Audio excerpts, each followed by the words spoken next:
शरद पवार साहेब,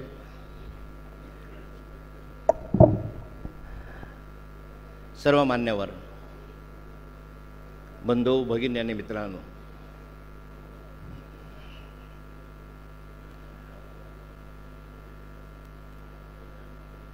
अकरा वाजून 10 मिनिटांनी माझ्या भाषणाला सुरुवात व्हायची होती,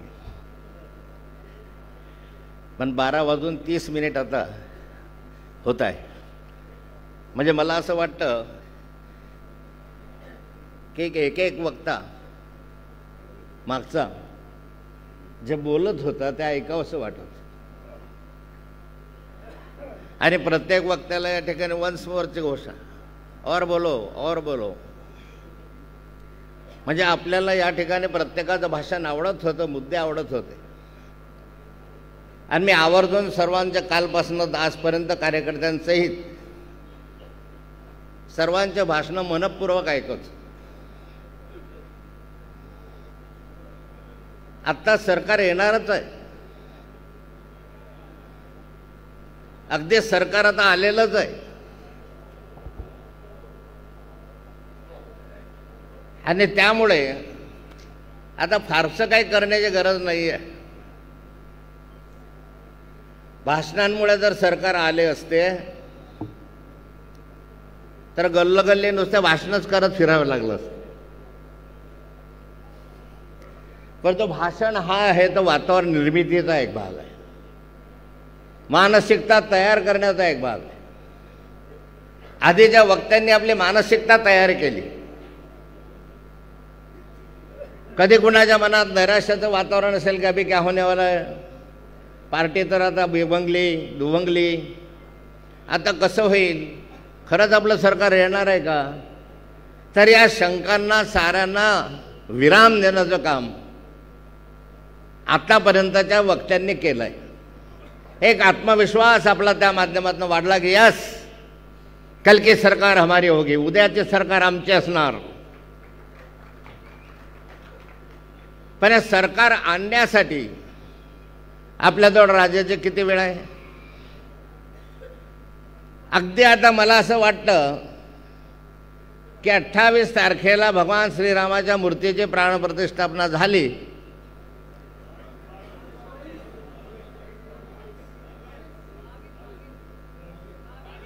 हा 22ला, मी 28 म्हणतो,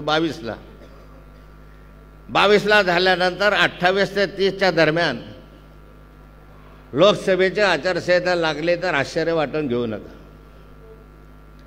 फेब्रुवारी महिन्यात तर लागणारच आहे. मग एक वेळ लोकसभेची आचारसंहिता लागली की आपण लोकसभेच्या निवडणुकांच्या मागे लागू. लोकसभा होता बरोबर विधानसभेची आचारसंहिता लागेल. मग विधानसभेच्या निवडणुका जिंकण्याच्या दृष्टीनं आपण पावलं उचलू. पण हे सारं करत असताना संघटना हा प्रकार आपला कुठे आहे. निवडणुका या वाऱ्यावर जिंकता येत नाही. वातावरण कितीही चांगलं असलं, माननीय शरद पवार साहेबांना मानणारा वर्ग कितीही मोठा असला, सरकारच्या विरोधी वातावरण असलं, तर हे निवडणुका जिंकण्यासारखे संघटनेचं बळ हवं असतं. जोपर्यंत संघटना गाव पातळीपर्यंत मजबूत होत नाही तोपर्यंत यश अधिक जवळ येत नाही. आणि मग आता हे प्रत्येक तालुका अध्यक्ष असेल, लोकसभेचे प्रमुख असतील, विविध पदाधिकारी असतील, या ठिकाणी महिला आघाडी असतील, युवाचे असतील, अल्पसंख्याक असतील, आदिवासी असतील, समाज कल्याणचे असतील, सामाजिक न्यायाचे असतील, जे काही असतील, यांनी फक्त छातीवर हात ठेवून बघावं की आम्ही कुठे आहोत, संघटनेच्या बाबत आम्ही कुठे आहोत. आमची संघटना गाव पातळीपर्यंत आम्ही पोहोचवली आहे का, त्या गावागावापर्यंत बूथ रचना झाली आहे का, त्या गावागावापर्यंत सर्वसामान्यपणे आमचा तालुका अध्यक्ष असेल, जिल्हाध्यक्ष असेल, त्यांनी गाव पातळीपर्यंत प्रत्येक विभागाचा अध्यक्ष नेमला आहे का. मग तो NCPचा फदरबाडीचा अध्यक्ष असो, सामाजिक न्याय विभागाचा, आपल्याकडे तो 25 ते 40 आघाड्या आहे. एका गावामध्ये जर आपण 25, 22, 20, 15 आघाड्यांचे प्रमुख करायचे ठरवले आणि त्या आघाड्यांच्या प्रमुखांना सांगितले की तुझ्या एकामागे 10, 15, 20 तुला लागतील तेवढे मेंबर करून ठेव, ते एका गावामध्ये 200, 300, 400 लोक तर पदाधिकारी होऊ शकतात. आणि साऱ्या पदाधिकाऱ्यांना सक्रिय केलं, त्यांच्या बैठका घेतल्या, त्यांना बैठकांना बोलावलं, कामाला लावलं, तर गाव पातळीवरची संघटना मजबूत होऊ शकेल. आणि जरी मतदार तयार असला तरी मतदारांना मतपेटीपर्यंत आणण्यासाठी जी यंत्रणा लागते ती यंत्रणा याच्या माध्यमातच परिपूर्ण होऊ शकते. अन्यथा कितीही केलं आणि मतदार जर मतपेटीपर्यंत आला नाही तर या साऱ्या मेहनतीला काही अर्थ राहत नाही. पण बुथरचना मजबूत करा. 1 बूथ 30 युथ, एका बुथवर 30 युवक असले पाहिजे. एक छोटंसं गाव असतं 3000 लोकसंख्येचं, 2000 लोकसंख्येचं, एक 10 वार्ड असतात, 15 वार्ड असतात एका याच्यामध्ये. त्या 15 वार्डामध्ये एकेका वार्डामध्ये साधारणतः 1000 मतं असतात, जे एकेका मतदान केंद्रावर 1000 मतं असतात. बूथवर 1000 मतांना 10 लोकांनी गुणलं, आपण भागेलं तर एकाच्या हिशोर 100 येतात. 100 घेतले तर त्याच्या हिशोर 10, 15, 20 घरं येतात. मग त्यांना फकायचं 20च घरांकडे लक्ष द्यायचं, 21व्या घराकडे तो जायचंच नाही. या 20 घरांकडे संपर्क साधा, आमची माहिती द्या, पवारसाहेबांची माहिती द्या, पार्टीचे ध्येय धोरणं समजून सांगा आणि मतदान होईपर्यंत त्या 20 घरांवर, त्या 100 मतांवर लक्ष केंद्रित करा. आणि त्या 100 मतांना मतपेटीपर्यंत येईपर्यंत तुम्ही स्वस्थ बसू नका. तुमच्यावर फक्त एवढीच जबाबदारी आहे. तेवढीच जबाबदारी आहे का 100पैकी 70 मतं मिळालं पाहिजे, 80 मतं मिळालं पाहिजे. एवढीच जबाबदारी बूथ रचनेच्या संदर्भामध्ये पार पडा. संघटना मजबूत असली, संघटनेमधून माणसं तयार झालं, कार्यकर्ता तयार झाला, तर मग पार्टीचे कार्यक्रम राबवणं सोपे जातात. मग पार्टीचे कार्यक्रम करत असताना पार्टीचा कार्यकर्ता कसा असावा. मग अशी राजेश टोपे साहेबांनी सांगितलं, बऱ्याच वक्त्यांनी सांगितलं, मी सुप्रियाताईंना म्हटलं की बरेचसे वक्ते आधी होऊन गेले, त्यांनी बरेचसे मुद्दे बोलले, आता मी काय बोलणार. कारण जे मागे शेवटचे वक्ते असतात त्यांना मोठी चिंता असतात, कारण त्याचे मूळ मुद्दे असतात ते आधीचे वक्ते बोलून गेलेले असतात. मग बोलायचं काय ही त्याला चिंता असते. पण संघटनेमध्ये कार्यकर्ता तयार झाल्यानंतर सभासद नोंदणी असेल, पक्षाचा सदस्य असेल, सक्रिय सदस्य असेल, तर कार्यकर्ता असा असला पाहिजे की त्याला कोणत्या आदेशाची वाट न पाहता काम करण्याची क्रिया केली पाहिजे. महागाई आहे, भ्रष्टाचार आहे, शेतकऱ्यांचे प्रश्न आहे, मजुरांचे प्रश्न आहे, शेतमजुरांचे आहे, कामगारांचे प्रश्न आहे, अनेक विषय आपल्या आजूबाजूच्या समोर आहे. आंदोलनात उतरायचं आहे, मोर्चे उतरायचं आहे, संघर्ष करायचा असेल तर मला तर अजून जिल्हाध्यक्षांचा फोनच नाही आहे, मला तर अजून तालुकाध्यक्षाने फोनच केला नाही, मग मला ह्याने निरोपच दिला नाही. आता सोडा, कार्यकर्ता आता सेल्फ स्टार्टर असला पाहिजे. सेल्फ स्टार्ट म्हणतो आपण त्याला, बस ऐसी चाबी घुमाया चलने लग गया. आता तो नुसतं बटन रिमोटवर दाबायचं असतं की तो कुठे चालतो. कार्यकर्त्यांना आता आदेशाची वाट पाहिजे नाही. कार्यकर्त्यांनी आंदोलन, मोर्चे, जे हल्ले आपल्यावर होत आहेत त्याच्यावर प्रतिहल्ले, नेत्यांवर आरोप प्रत्यारोप होत असतील तर त्या आरोप प्रत्यारोपांना सामोरं जाऊन उत्तर देणं. कसं करू, मला कसं होईल. एखाद्या नेत्यावर आरोप झाला, पार्टीमधला एकही सामोरा येत नाही, एकही सामोरा येत नाही, पार्टीचा नेता सहन करेल. माननीय शरद पवार साहेबांवर काही आरोप झाला, काही सुप्रियाताईंवर झाला असेल, आरोप नाही काही बोललं असेल, फाटकर असे संवेदना असले पाहिजे की पायात जर काटा खाली टुचला तर डोळ्यात जसं रक्त येतं तसं माझ्या नेत्यावर माझी श्रद्धा आणि विश्वास असला पाहिजे की चाल कोण आहे तो. आमच्या नेत्यावर बोलतात तुमच्या हाती शस्त्र आहेत, तुमच्या हाती व्हॉट्सॲप आहे, तुमच्या हाती ट्विटर आहे, तुमच्या हाती फेसबुक आहे. हजारोच्या संख्येनं, शेकडोच्या, लाखोच्या संख्येनं प्रतिकार करा. बचावात्मक परिसरमध्ये येतील लोक. आक्रमक व्हा, अफेन्सिस बेस्ड डिफेन्स. आक्रमकता हा कार्यकर्ता मूळपिंड असला पाहिजे. किती विषय समोर, मगाशी राजेश टोपे साहेबांनी सांगितलं महागाई आहे. अरे महागाईवर कोणी बोलायला तयार नाही.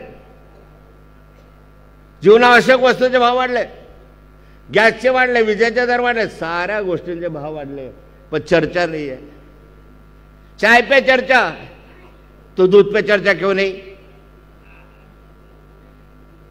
दूध पे चर्चा तो महंगाई पे चर्चा क्यों नहीं? महंगाई पे चर्चा तो भ्रष्टाचार पे चर्चा क्यों नहीं?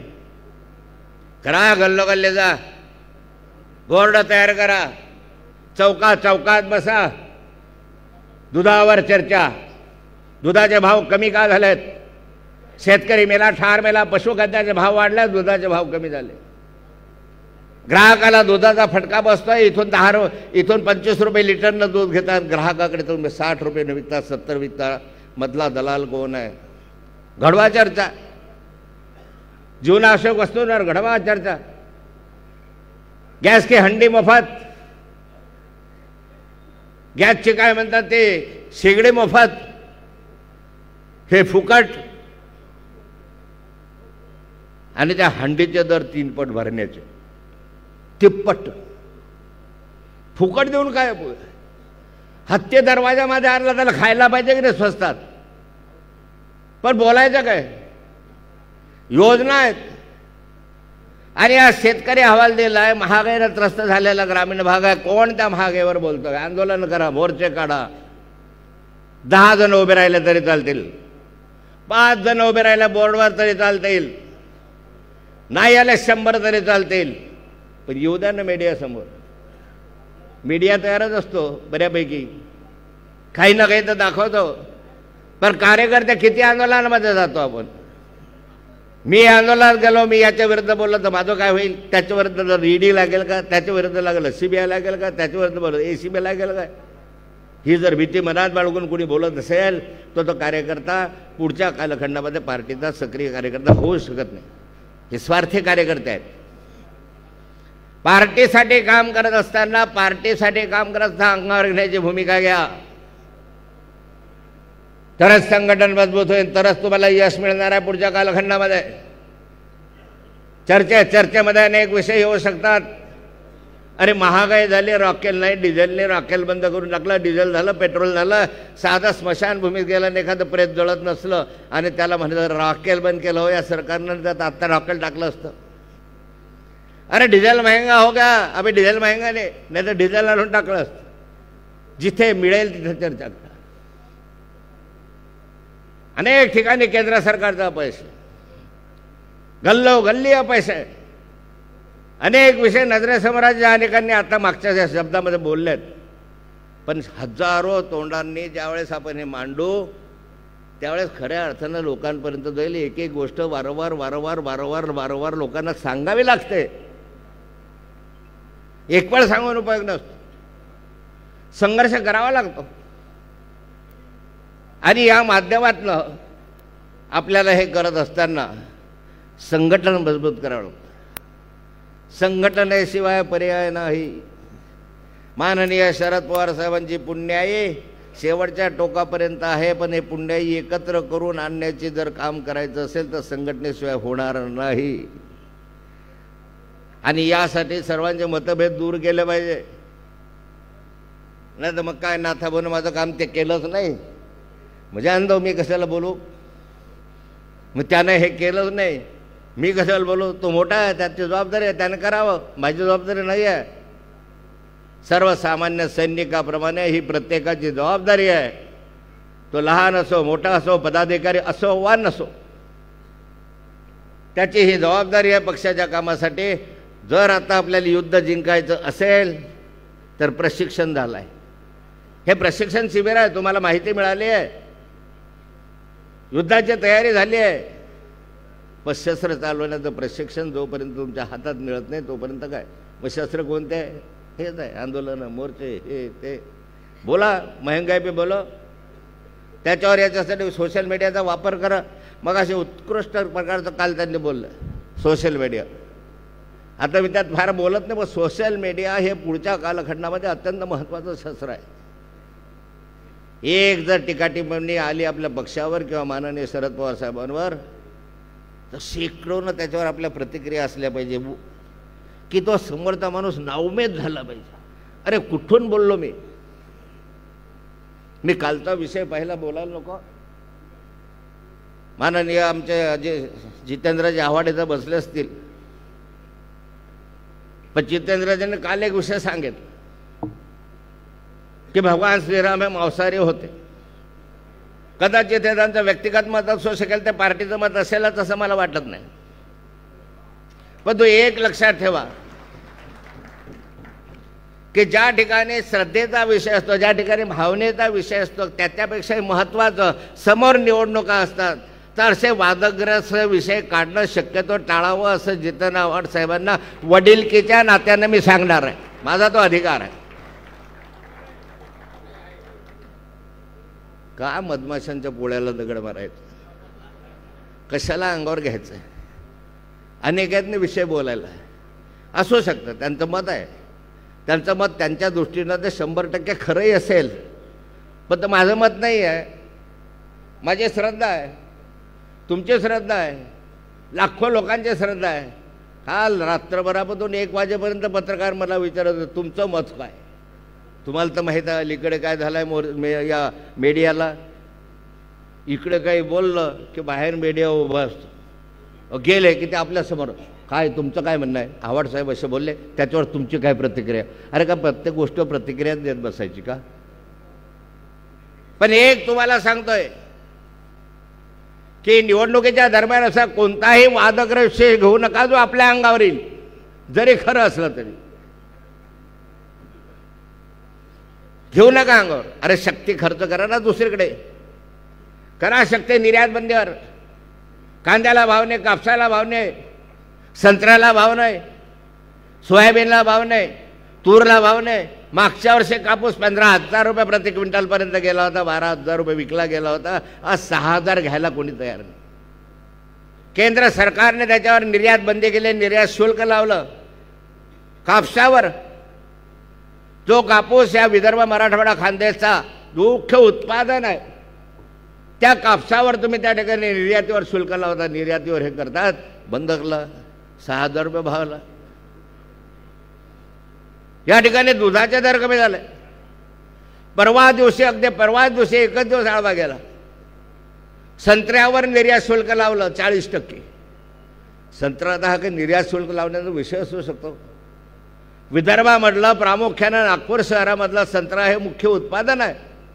आज मुळातच संत्रा कोणी खायला तयार नाही अशी स्थिती आहे. संत्र्याला भावच नाही आहे. मातेमोल भावना संत्रा विकला जात आहे नागपूरकडे. मी अधिवेशनाच्या कालखंडात पाहिलं. त्याच्यावर तुम्ही निर्यात शुल्क परवा लावलं. 40% ठरलेला दर आहे त्यांचा. त्याच्यावर निर्यात शुल्क लागला, शेतकरी ठार मेला. मागच्या 15 दिवसापूर्वी तुरीची खरेदी 16,000 रुपये प्रति क्विंटल नव्हती. NFDCकडे, नाफेडकडे. आजचा बाजारभाव तुरीचा 9,000 रुपये प्रति क्विंटल आहे. कारण तूर आयात केली, 15 दिवसात आयात केली, 9,000वर आली. मेला की नाही शेतकरी? सगळेच भाव जर सोयाबीनचे भाव नाही, याचे भाव नाही, शेतकऱ्याला मदत नाही. इकडे लूट आहे, तिकडे लूट आहे. आर्थिकदृष्ट्या पाहिलं तर इकडे पावसामुळे हैराण आहे, गारपिटीमुळे हैराण आहे, त्याचे पैसे येत नाही आहे. शेतकऱ्यांना मूर्ख बनवतात की तुम्ही कर्ज भरा, आम्ही तुम्हाला 50,000 रुपये अनुदान देऊ, प्रोत्साहन अजूनपर्यंत मिळालेलं नाही आहे. हे एक लक्षात घ्यावा. शेतकरी याचा विरोधी हे सरकार आहे. ही भूमिका वारंवार शेतकऱ्यांपर्यंत पोहोचवा, सर्वसामान्य ग्राहकांपर्यंत पोहोचवा. या सरकारमुळे तुमचे हाल आहे. हे शेतकऱ्यांचे विरोधी आहे. माझे वडील मला ज्याचा राजा व्यापारी त्याची प्रजा भिकारी. हे भिकारी करून सोडतील तुम्हाला. हा व्यापारी राजा आहे. याला व्यापाराच्या पलीकडे डोक्यामध्ये काही येत नाही. शेतकरी आज भिकारी झाला. शेतकऱ्याच्या मनात असंतोष आहे. निवडणुकीची वाट पाहतोय. पवार साहेबांच्या आदेशाची वाट पाहतोय. साहेब निवडणुका कधी लावतायत सांगा. लागल्या रे लागल्या की तुमच्या आदेशाचं पालन करू, आम्ही यावर उलथून टाकू. हे गल्लोगल्ली फिरत, काही मूर्ख बनवत, जाती जातीमध्ये भानगडी लावत, मराठा समाजाला आंदोलनामध्ये एवढं मोठं आंदोलन पेटलं का हो? इतका मोठा मराठा समाज, मोठ्या संख्येनं मराठा समाज जमा होतो, एक दिवसात झालं नाही. तुम्ही या मराठा समाजाला तुम्ही प्रोत्साहित केलं, आरक्षण आम्हीच देऊ. माननीय देवेंद्र फडणवीस म्हणाले मराठा समाजाला आरक्षण, पक्का आरक्षण, टिकणार आरक्षण दिल्याशिवाय मी स्वस्थ बसणार नाही, तर मी राजकारण संन्यास घेणार राजकारण संन्यास. मराठा समाजाने कधी असं म्हटलं नव्हतं की तुम्ही राजकारण संन्यास घ्या. तुम्ही सांगितलं त्यांना. छत्रपती शिवरायाची शपथ घेऊन माननीय मुख्यमंत्री ज्यावेळेस म्हणतात की या मराठा समाजाला मी आरक्षण देऊ, त्यावेळेस त्या मराठा समाजाचा विश्वास बसला की राजा सांगतोय, आणि मग ते रस्त्यावर उतरले. त्यांची मागणी काय गैर आहे? ते संकटमोचक म्हणून घेणारा गिरीश महाजन त्या ठिकाणी गेलेत आणि त्या ठिकाणी त्यांनी लिहून दिलं की तुम्हाला आरक्षण देऊ सगळ्या सोयऱ्यांसहित. त्यांनी नव्हतं मागितलं, ह्यांनी लिहून दिलंय. हे बोलले की आम्ही ओबीसी आपला मराठा समाजाला आरक्षण देऊ, टिकणारं आरक्षण देऊ, सगळ्या सोयऱ्यांसहित देऊ. तुम्ही सांगितलं ना, मग आता द्या. कसं द्यायचं ते तुम्ही ठरवा. अरे माझ्याकडं माननीय शरद पवार साहेबांची सभा होती जळगावला. राजेशभाई टोपे वगैरे सभेवर जळगावला होता आम्ही. सकाळी आंदोलन चाललं, लाठीचार्ज केला. जळगाववरून सकाळी सारेचे सारे कार्यकर्ते त्या ठिकाणी भेटायला गेले. हा पहिला नेता आहे की त्या ठिकाणी इतक्या लवकर पहिल्यांदा भेटायला गेले. का लाठीचार्ज झाला, किसने किया, क्या हो गया? पहिला माणूस होता सकाळी 4 वाजता जाणारा रोहितदादा पवार की जळगावून उठल्याने गाडीने तिथे गेले की काय चाललंय, काय आंदोलनावर मारूच्यावर गाठीमार करतात, काय अन्याय केलाय, काय केलाय. आमची भूमिका स्पष्टपणे माननीय शरद पवार साहेबांनी आज नाही पूर्वीपासून मांडलेली आहे की ओबीसीच्या आरक्षणाला धक्का न लावता मराठा समाजाला टिकणारं आरक्षण दिलं पाहिजे, ही आमची भूमिका. हे माननीय शरद पवार साहेबांनी वारंवार सांगितले. पण तुम्ही जातीमध्ये भानगडी लावतात, समाजामध्ये दुरावा निर्माण करतात, महाराष्ट्र अशांत करायला लागलं. या अशांत निवडणूक आल्या तेव्हाच काय होतं, तेव्हा त्यांना का सुचत आहे. गल्लोगल्ली फिरतात म्हणे की सरकार आपल्या दारी. अरे जनता झाली भिकारी, तुम्ही सरकारच्या दारी. काय करता गल्लोगल्ली? सरकार आपल्या दारी, शासन आपल्या दारी. हे मोठे मोठे टेंट लावणार, शेकडो त्याच्यामध्ये खर्च करणार, मंत्री येणार, तंत्री येणार, आणि काय त्याच्यामधला कार्यक्रम काय उतारा देणार. काय देतात? शेतकऱ्याला 7-12चे उतारे आम्ही इतके दिले. संजय गांधी निराधार योजनेनंतर इतका पैसा आम्ही वाटला. अरे तुमचं काम नाही ना माननीय मुख्यमंत्री महोदय, हे तुमचं काम नाही, ते तलाठ्याचं काम आहे, त्यात सर्कलचं काम आहे, त्या नायब तहसीलदाराचं काम आहे. याचा अर्थ असा आहे की प्रशासन आता कमजोर झालेला आहे, प्रशासन काम करत नाही, म्हणून त्या तलाठ्याचे उतारे द्यायला तुम्हाला यावं लागतं. तुमचा प्रशासनावर धाक राहिलेला नाही आहे, प्रशासन नाही आहे. तुम्हाला गल्लोगल्ली फिरून सांगावं लागतं सरकार आपल्या दारी. सरकारी पैसा, सरकारी पेंडॉल, सरकारी गाड्या, सरकारी अधिकारी, अंगणवाडीच्या सेविका, शिक्षिका सारेचे सारे बोलवतात, राजकीय भाषणं करतात. राजकारणासाठी याचा उपाय पहिल्यांदा व्हायला लागलाय. कमी त्यामध्ये महाराष्ट्र अशांत आहे, ग्रह खाता फेल झालाय. मी महाराष्ट्राच्या विधान परिषदेमध्ये म्हटलं देवेंद्रजींना, म्हटलं तुमच्यासारखा अपयशी मुख्यमंत्री या महाराष्ट्रामध्ये मी पाहिला नाही. म्हटलं होतं की नाही? कशी जीवावर आली होती, खालची वर. नाहीतरी त्यांच्यावर माझं प्रेम अधिक आहे. मग दाखवतात की आमच्याकडे एवढे गुन्हे कमी झाले, एवढे केले. अरे काय गुन्हे कमी होणार, तुम्ही नोंदच करत नाही. FIR नोंद होतं का? तुमच्या तक्रारीची नोंद होते का? पोलीस यंत्रणा बटीक झालेली आहे, पोलीस यंत्रणा लाचार आहे. विरोधी पक्षांच्या कार्यकर्त्यांना पकडणं, ठेवून देणं, त्यांच्यावर गुन्हे दाखल करणं एवढं एकमेव काम आता पोलीस यंत्रणेला राहिलेलं आहे. सत्ताधारी पक्षाचे किती गुंडग असले, गुन्हेगार असले तरी त्यांना संरक्षण देण्याचं काम वरपासून खालपर्यंत केलं जात आहे. हा धोका आहे. निवडणुकीपूर्व कार्यकर्त्यांनी लक्षात ठेवा की असे प्रकार घडणार आहे. आणखी असे प्रकार घडत असताना घाबरू नका. युद्ध जिंकायचं असेल तर 4 मरावे लागतात, 50 जगावे लागतात.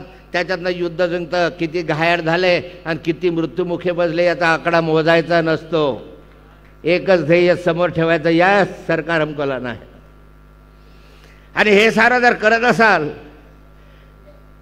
तर ह्या गोष्टी मांडल्या पाहिजे. अरे महिलांवर अत्याचार वाढतात, मुलींवर अत्याचार वाढतात. परवा दिवशीची गोष्ट सांगतो तुम्हाला. पुण्यातली एक मुलगी डेंटिस्ट कॉलेजला BDSला शिकायला आहे. 3 महिन्यापूर्वी एका गुंडाने तिला ब्लॅकमेल करायचा प्रयत्न केला. ती चालली होती तिच्या मोटरसायकल स्कूटीवर, तिला धक्के मारणं, तिला स्कूटी पाडणं. स्कूटी पाडली वगैरे. ती घाबरली फार. प्रिन्सिपलला सांगितलं की हा गुंडा आहे, हा मला त्रास देतो. प्रिन्सिपलने पोलिसला बोलवलं. पोलिसांनी त्याची हिस्ट्री काढली. तो हिस्ट्री शीटर गुंड होता, त्याची फॅमिली गुंड. ते गुंड असताना त्या ठिकाणी पोलिसांनी पकडायला सांगितलं. पोलिसांनी पकडलं नाही. जबरदस्ती त्या मुलीला उचलून घेऊन गेले. जबरदस्तीने त्या मुलीशी लग्न लावलं. ते मुलगी आहा फोडत होते. तिचा व्हिडिओ आहे. अरे माझं लग्न जबरदस्ती केलं होतं, मी तयार नाही. चाकू लावला, सुरी लावली, जबरदस्तीनं तिचं लग्न लावलं. तिच्याबद्दल चाल तुला हनीमून करायचं आहे. ती म्हणे नाही ठीक आहे म्हणे, नाही करेंगे, पण मला फक्त हे काढायचं होतं तुझ्यावर, खुन्नस काढायची होती की तू मला आली नाहीस. तुझी गाडी पाडल्यानंतर तू मला घाबरली. त्या मुलीला कोंडून ठेवलं महिनाभर. 1 महिना कोंडून ठेवलं. पोलिसांना कळवलं. पोलिसांनी काही कारवाई केली नाही. महाराष्ट्राच्या विधान परिषदेमध्ये हा प्रश्न देवेंद्र फडणवीसांना विचारला. ते म्हणाले मी कारवाई करतो. कारवाई या क्षणापर्यंत झाले नाही. 4 महिने झाले. मुलीवर अत्याचार होत आहे. तिला इतकं मारलं की तिचे डोके फोडून टाकले. तिच्या हातावर अंगावर सूज झाली. ते मेडिकल सर्टिफिकेट घेऊन तिचे वडील तिकडे गेले. खाल पोकळे नावाचा एक अधिकारी होता. त्याने हाकलून दिला त्या मुलीच्या वडिलांना. जा म्हणे आमची चौकशी सुरू आहे, तो सापडत नाही आम्हाला. 3.5 महिने झाले गुंड सापडत आहे. काय पुण्याची पोलीस यंत्रणा करताय? मी स्वतः CPशी बोललो. CPने मला आश्वासन दिलं की नाही साहेब. अरे म्हटलं मुलींचा अत्याचार आहे. मुलगी फक्त 20 वर्षाची आहे. डॉक्टर होते आहे. आयुष्य बर्बाद होत आहे. काही तर करा. फडणवीस साहेब गृहमंत्री आहात तुम्ही, शरम करा. लाज वाटायला पाहिजे तुम्हाला. या क्षणापर्यंत कारवाई नाही आहे. हे गृह खातं आहे तुमचं. गल्लोगल्ली चालल्या दारू, मटका, जुगार, पन्नी, काय दारू, त्या चक्रा फिकऱ्या. वारंवार सांगतो मी, विधान परिषदेमध्ये मांडलं. तो देवेंद्र फडणवीस साहेब मला म्हणतात त्याचे पुरावे द्या. आता पुरावे द्या म्हणजे मी नंबर दिलाय तुम्हाला, पत्ता दिला, नंबर दिला, सगळं दिलं, स्पॉट दिला, व्हिडिओ कॅसेट दिले. ते काय म्हणता रोहिणीताईंना तर ते GPS फोटो दिले. तरी काय नाही. महाराष्ट्रभरामध्ये तुम्ही सगळे कार्यकर्ते आहे. मला चिठ्ठी द्यायचा बरं. सगळे कार्यकर्ते मला सांगा. एका कार्यकर्त्यानं हात वर करून की माझ्या मतदारसंघामध्ये 2 नंबरचे धंदे चालू नाही. एकाचाही हात वर नाही. मग काय चाललं आहे? एका बाजूला शेतमालाला भाव नाही, दुसऱ्या बाजूला आरक्षणाचा असा बट्ट्याबोळ केला, आणि तिसऱ्या बाजूला भगवान श्रीरामाच्या या मंदिराचं राजकारण चाललं आहे. अक्षता वाटणे, कलश काढणे. मला माहिती आहे सगळे उद्योग. मी त्यांच्यामध्ये 40 वर्ष राहिलेलं आहे. मला साऱ्या क्लुप्त्या माहिती आहे. निवडणुका आल्या की विकास कामावर बोलता येणार नाही. मोदीजी असतील का अन्य मंत्री असतील महाराष्ट्रातले असतील का डेव्हलपमेंटवर बोलतायत का हो? मोदीजींनी सांगावं की हो आम्ही एवढे 17 कामं केले. तुम्ही नेहमी म्हणता मोदी है तो मुमकिन है, मोदी है तो मुमकिन है, मोदी है तो मुमकिन है. हे काय नाही सांगत. महंगाई है, मोदी है तो मुमकिन है, महंगाई बढ़ने ही वाली है. का नाही सांगत? डेव्हलपमेंटवर बोलायला यांच्याकडे तोंड नाही आहे आणि म्हणून इश्यू चेंज झाला पाहिजे. लोकांचं मन परिवर्तन दुसरीकडे झालं पाहिजे म्हणून भगवान श्रीरामाच्या नावाचा वापर हे करतायत. भगवान श्रीराम का तुमचा एकट्याच आहे का? आमच्या सर्वांचा आमच्या श्रद्धेचं स्थान आहे. आमच्या मनामध्ये राम आहे, आमच्या रोमारोमामध्ये राम भिनलेला आहे. म्हणून रामाचं अशा स्वरूपाचं राजकारण करून मूळ इश्यूपासनं वेळाचं मगाशी परवा दिवशी कुणीतरी सांगितलं पुलवामासारखा हल्ला होण्याची तुम्ही शक्यता नाकारता येऊ नये. अरे हे करतील. सत्तेसाठी काही होऊ शकतं. या सगळ्या सावधगिरीमध्ये तुम्ही राहा. आणि यामधून लक्षात ठेवा की महाराष्ट्रामधलं सरकार हे सरकार नाही आहे. ह्याला सरकार म्हणतात. हे तिरंगे. एक बाजूला एकनाथ शिंदे साहेब, दुसऱ्या बाजूला देवेंद्र फडणवीस, तिसऱ्या बाजूला माननीय अजितदादा पवार. जे अजित पवार आयुष्यभर इकडे होते त्यांना शिव्या घालत होते, आता त्यांच्या खुर्चीला लावून. जे फडणवीस सातत्यानं राष्ट्रवादी काँग्रेसवर आरोप करायचे, ते फडणवीस आता राष्ट्रवादी काँग्रेसच्या त्या माननीय अजितदादांच्या बरोबर खांद्याला खांदे लावून भेटतायत. अरे तुमच्यासारखे निर्लज्ज कोणी नाहीये. बेशरम आहात.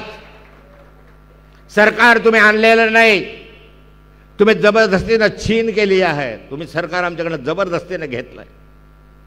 हे खोके सरकार आहे. खोके देऊन खरेदी केलेले आमदार आहेत हे बाजारामधले आमदार. ज्यावेळेस एक एक खोका घेऊन विकले गेले, उद्या आणखी 2 खोके देऊन विकले जाणार नाही याची गॅरंटी नाही आहे. सत्तेच्या लालसीपायी ज्यावेळेस माननीय अजितदादा पवार त्या ठिकाणी जातात, निष्ठा सोडतात, श्रद्धा सोडतात. माझ्यासारखं तर काय, आम्ही तर आता नवीन आलो. अरे उभं आयुष्य काढलं ज्या अजितदादा पवारांना सारे पद मिळाले, सारेचे सारे आजपर्यंत जे जे हे राहिली प्रतिष्ठा मिळाली ते माननीय शरद पवारच्या आशीर्वादामुळे मिळाले. अरे तुम्ही लहान असताना बोट धरून ज्यांनी राजकारणामध्ये आणून तुम्हाला उच्च पदापर्यंत नेऊन सोडलं, त्या माणसाचे तुम्ही साथ सोडले, हे पाप कुठे फेडणार आहात? जनता तुम्हाला माफ करणार नाही. तुम्ही आज असाल मुख्यमंत्री, पण तुमच्या मतांची टक्केवारी पाडली उभ्या महाराष्ट्रावर तर 4%च्या वर नाही. काय लागतात 4% आता तुमचे? तुम्ही मतांचा ॲनालिसिस जर पाहिलं माननीय अजितदादा पवारांचा 4 ते 5.5% पर्यंत. त्यातला एक विशिष्ट भागामध्ये त्यांचे 3% आहे आणि उभ्या महाराष्ट्रामध्ये 1.5% आहे. आमच्याकडे जर पाहिलं तर अजितदादांचा नेता कोण, अजितदादांचे कार्यकर्ते कोण तर माहीत नाही आहे का कोणी? तुमच्या मतदारसंघामध्ये इकडे पश्चिम महाराष्ट्रामध्ये असेल मला माहीत नाही, पण खानदेश, उत्तर महाराष्ट्र, मराठवाड्यामध्ये माननीय अजितदादांचा फॉलोअर्स आहेत आता हजारोच्या संख्येने. असं चित्र कुठेच दिसत नाही. जो आहे माननीय शरद पवार जिंदाबाद. जे आहे ते पवार साहेबांवर निष्ठा ठेवणार आहे, ते एकनाथ खडसेंवर निष्ठा ठेवणारे नाही आहे. ते तुमच्यावर किती निष्ठा ठेवतील मला माहिती नाही आहे. पण जो काही आज संच उभा आहे, जे काही मतदार उभे आहे, ते उभं आयुष्य ज्या माणसांनी शरद पवार म्हणून आव्हानं घालवलं, ज्यांनी शेतकऱ्यांसाठी, कष्टकऱ्यांसाठी, मजुरांसाठी, साऱ्या समाजासाठी उभं आयुष्य घातलं, त्या नावामुळे आज आपण उभे आहोत. आणि ते नाव मोठं झालं पाहिजे ही प्रतिष्ठा आहे. वेळ झाली आहे. तर मला असं एकच विनंती करायची आता तुम्हाला की निवडणुका समोर आहे, निघा. उद्यापासून फार कमी तास आपल्या हातामध्ये, कमी तास, दिवस नाही म्हणत मी, तासांमध्ये मोजा आता, तासांमध्ये. आणि फार कमी तास आपल्याकडे हातामध्ये आहे. अजून 6 वक्ते आहे आणि प्रत्येक वक्ता जर लांबत गेलं तर अवघडच काम आहे. मी पण इथं थांबवतो, पण मला एकच विनंती आहे, बाकीचे विषय तुम्हाला माहिती आहे. बूथ रचनेवर जा, संघटनेवर जा. संघटना करत असताना मतभेद विसरा आणि या संघटनेच्या माध्यमातून या निवडणूक एट एनी कॉस्ट, कोणत्याही स्थितीत ऐन प्रकारे या महाराष्ट्रामध्ये, दिल्लीमध्ये आपलं सरकार आलंच पाहिजे. जर या ठिकाणी 10, 12, 15 खासदार आपले आले नाही, जे आपल्या हिशोबावर आलेले आहे, तर मग दिल्लीमधली प्रतिष्ठा आपल्याला घालवून टाकेल. दिल्लीची प्रतिष्ठा आपली ठेवायची असेल, महाराष्ट्रात सरकार आणायचं असेल तर मेहनत करण्याची गरज आहे, कष्ट करण्याची गरज आहे. चला उठूया, रान पेटवूया, सारेचे सारे या मार्गाने जाऊया, एवढीच एक विनंती करतो. जय हिंद, जय महाराष्ट्र. एबीपी माझा, उघडा डोळे बघा नीट.